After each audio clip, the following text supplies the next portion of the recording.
All right, guys, hey, jump on in there. So I got an email today. All right, I got an email today, and I really wanted to share this just to give you guys an update, but I also think it's important that we illustrate. I want to show you guys how a kangaroo trial is built. All right, I want to show you guys what they do to try and lock us away. How do they build a kangaroo trial? Well, I'm going to show you.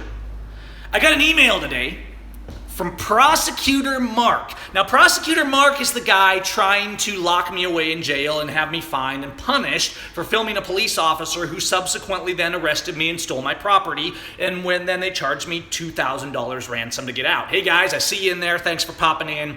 So, Prosecutor Mark is the Grant County, Washington prosecutor, and he sent me an email. Now, I almost feel like after this, there should be a song. If any of you see Phineas and Ferb, ask them to make me a song for Prosecutor Mark. I'm thinking something like Prosecutor Mark. Maybe we could open it with something like that. All right? So we're talking about justice and how they build a bogus case against you, how they falsify subtly the police report to make you, the person speaking out, the person who has a brain, look like you're crazy in front of a jury. And this is how they do it, and I'm going to show you how it works. The first thing is the email. I got an email today from the prosecutor's office. Now I'm going to show it here. However, we don't have to read the whole thing. Basically saying, we both want the footage and maybe we can come to an agreement, right? So you want your phone back that we stole. So we have a proposal. We'll arrange for you to be present during the search of your phone if you will enter the passcode and let us search your stuff. And you can monitor the process to be confident. Confident in what? I guess confident that they won't plant illegal things on my phone, which I expressed to the judge specifically this week because I do not trust them to not plant illegal things on my phone. There's a reason, guys, that we have passwords on our phone and that we should use them. It's to protect us from parasites and shady people like Officer Kennedy and like the prosecutor's office. All right, so what's he saying? He's going through saying, we'll give you a copy, you could have your phone back. Now, I'm guessing what this means is they're not having much success getting into my phone, okay? Here we go. Let me know if this is agreeable, because we need to know by Wednesday, October 18th, after which we'll consider alternatives. Now, you know what those alternatives are? One of the alternatives we are looking into is a potential motion for an order requiring you to unlock your phone, okay? I specifically raised this issue in open court today, and the judge said, no, we will not require you. You do not have the obligation to give up evidence on your behalf. We won't require you to give up the password. What's Prosecutor Mark doing already? See, this is why I'm glad I raised this issue this week. Prosecutor Mark is already looking for a way to use force to give them access. And the truth is, I don't even know if I can access it at this point. I may be locked out because they've tried to get in so many times, all right? Now, the fact is, it's not that I did anything bad, right? The video would already be released had Kennedy not stolen my phone, but he did. And so there's absolutely no reason. What these prosecutors will do is they'll send you emails and infer threats, not really an inferred threat, it's pretty much a flat-out threat, like Prosecutor Mark is doing, all right? Then they'll act like they're helping you by giving you an option to get out of the threat of force and violence and coercion that they are presenting. You have no reason to work with these people. It's not that there's something terrible on the video, guys. It's me doing activism. But what they will do is they will take that video and they will spin it and they will use it to make me look like the bad guy, along with their fake reports, right? That's the real reason they want it. If they really just wanted the truth, they wouldn't have stolen my phone in the first place, and the video would already be on here, and you guys would be watching it right now, right? Okay, it goes further, though. I'm going to show you the pattern. So they've built this pattern of Gavin's got the video on his phone. They've got a police report. When they write a police report, I've said for years, guys, that a police report is one of the most falsified, perjured documents in the nation. You can rest assured, if you're charged with a crime, the police report is false. But it will be done in subtle ways. most of the police report will be generally accurate, but they'll keep repeating. And they say things in this report. This is public record. You can look it up. They say things like, Gavin was flailing his arms. Gavin seemed unstable. They plant these seeds that they will then present to a jury to make them seem normal, even though they are psychopathic criminals who abuse, kidnap, steal, rob, and murder. But they will spin it because their uniforms are pretty. They're the good ones, and you're the crazy. Let me show you an example of that, because I want you guys to know how they work. All right? Here is a prosecutor report, okay? Now this has the police report in it. And he's talking about how terrible I was and how I scared him and blah, blah, blah. You guys, I'm not going to read you the whole thing because it's just drivel. But most of it is mostly accurate. What they'll do is they'll rearrange the order of things. They'll make you sound a little crazier. Here's a great example of that. He's citing all these other instances where I have filmed him, because Kennedy is a bully thug who robs and abuses and harasses people all over this town. He's the local harasser and collector, okay?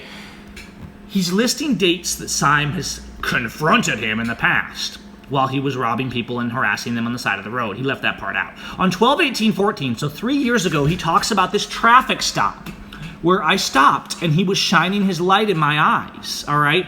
And he goes down to me talking about how I didn't cooperate with him because he wanted me to leave and I wouldn't. And then he talks about how I confronted him and demanded not to shine the light, because he saw me and immediately turned his spotlight into my eyes so I could not film or see what was going on, with intent, all right? But look at what he adds at the end. At one time, Syme gives me an ultimatum to stop doing what I'm doing or else, all right?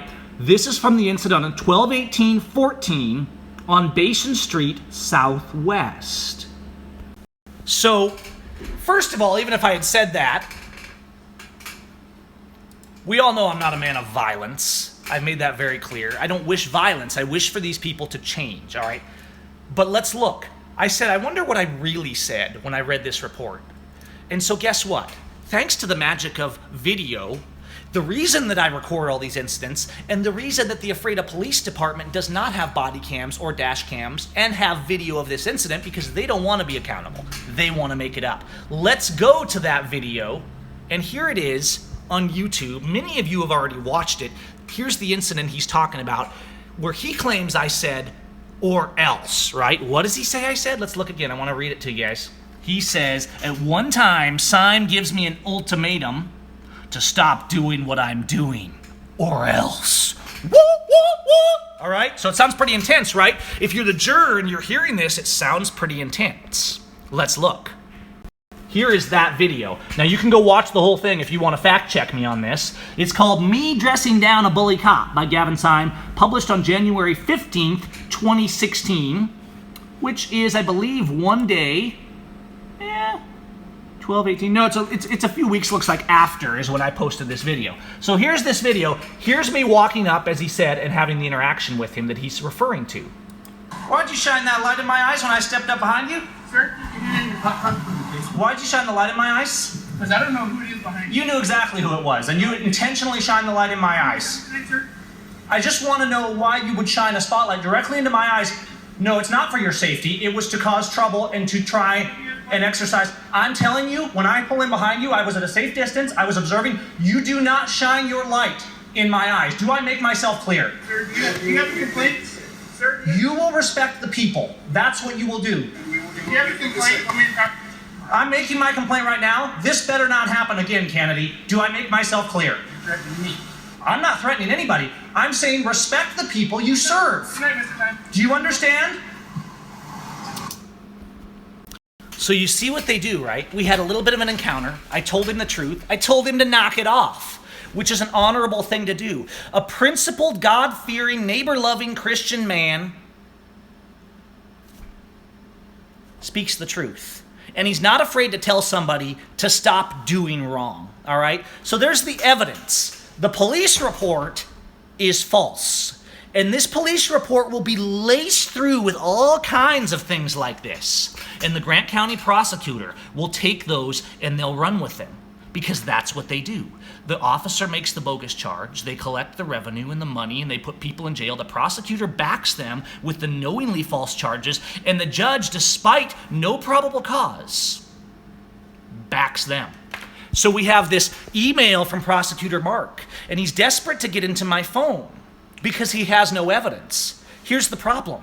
If he has no evidence, there never was probable cause, guys. The charges never should have been filed. The charges are erroneous, they're illegal, they're malicious, and we can see from my past encounters with Kennedy that clearly he is vindictive. But you know what? I'm not vindictive. I'm not vindictive against Kennedy and Prosecutor Mark. I try my best not to have that heart, because we don't want to become the lynch mob. It hurts my heart when I see our nation. We're really bad at this. All right? I see our nation and they celebrate the suffering of someone who maybe did something wrong. Oh, I'm glad he's in jail. I'm glad he's hurt, right? That should not be our heart. We should not celebrate the suffering of others, especially those who are being abused, maybe because they made an error in judgment. But even of those who did wrong, we shouldn't celebrate others' pain, you guys. We should seek justice in judgment. We should give them the due process they denied us. And so don't let someone fool you. The people saying, do what you're told, stop speaking up, you're not acting Christian because of what you say. They don't know what it means to be just. They don't know what it means to love your neighbor. They don't know what it means to do right, because you're not loving someone when you pretend they're good for doing evil. You're hating them. You have to speak the truth. All right? And the truth is, I did nothing wrong. They were the criminals in every step of this. And you know what's another interesting truth? It's not as easy as people would like you to believe for them to get into these phones, because clearly they're not having an easy time trying to crack into the phone that they stole from me. Now, as we go forward in this report, I want to show you one more thing in the report. I want to go down to the next page, and this is the report from the other officer that showed up to arrest me. Now, it talks about how they arrested me and how he let me use my phone to call my mom and let her know, and my family, let them know what was going on, okay? So they could come down to the jail, and they came down and helped me out. Let me show you this little thing. He says right here, this goes back to you guys, okay? Syme told his mother to tell everyone to call a Freda Police Department. It should be noted, just minutes after the arrest, EPD clerical staff started to get bombarded with harassing phone calls from all over the country, which went on for 2 days. So here they are making a false arrest, making a false police report, and these guys have the gall to say that we're harassing them because we call and call them out. That we're harassing them. So they can harass, they can extort, they can kill 1,000 people a year, right? They can stop us whenever they want, and our children. They can lock us in chains. They can beat us on the side of the road. They can call us. They can shame us in the newspaper and in the reports and in the community. But for them, it's not wrong, right? It's only us who, when we deign to speak out, when we deign to pick up the phone or stand with a camera and speak our mind and tell them that what they do is not okay, we then, according to these lawless men, are harassing. This is insanity. These people are sick in their minds, you guys. They've been taught that abusing other people is righteousness, and you know who's partly responsible? Is every single one of your friends that runs around there supporting the blue line that says you need to obey the police and honor them. Every single one of those people who does not use their voice to speak out against this evil that the blue line, the blue syndicate, is committing against you and your neighbors and your friends all over the nation is in part responsible. Blue ISIS are the #1 terrorists in this nation. Period. And they work for the crony corrupt politicians. And without them, those crony corrupt politicians and judges would have no power. Now, I do want to encourage you. As I mentioned last night, the judge actually admonished me this week to tell you guys that you better be careful in your calls, right? He doesn't like it that you're calling. But you know what? I want to thank you guys for calling. I do encourage you to be principled. Don't be like them. Don't be threatening and low class, right? Love them enough to speak the truth. You know what I said to Prosecutor Mark in my response? I let him know that there's no evidence and that I have no need to try and help him find a way to hurt me. But I said at the end to Prosecutor Mark, I have wronged no one here, and in the name of Jesus, I ask that you stop this abuse. Now, if you guys want to call tomorrow and ask Prosecutor Mark the same thing, you're certainly welcome to. 509-754-2011 is the courthouse number. And the number of the police officers like Kennedy who are making these false reports, that would be Ephrata, City of Ephrata Police Department, 754-2491. Now, I do encourage you, as the judge admonished me to encourage you, but he didn't need to because I always encourage you to be principled. I don't want people hurting others in my name or threatening others. I want us to have honor. I want us to use our voice, which is a sword of truth, to stand up and speak out and stop letting these terrorists think that their crimes and their harassments and their extortion and their intimidation and threats and coercion have anything to do with keeping our community safe. Officer Kennedy doesn't keep our community safe. He puts it in peril. And they may play what I'm saying here to a jury, along with their spun police reports and lies, but you know what? It's time we started speaking the truth. All right? Guys, I'm going to go. You have a good night. I got some things I got to take care of. Appreciate your support. If you want to support in other ways, you can head over to the website, join the newsletter. You can donate if you want to help us keep the videos going at callmegav.com/donate. We even take Bitcoin over there now. We should talk about Bitcoin one of these days. But I appreciate your guys' support. Share, like, subscribe, all that good stuff. Spread the message. Speak out. This is happening in every corner of America. We need freedom again in this country. We need to tear down the walls of these prisons and restore justice. You guys have a good night.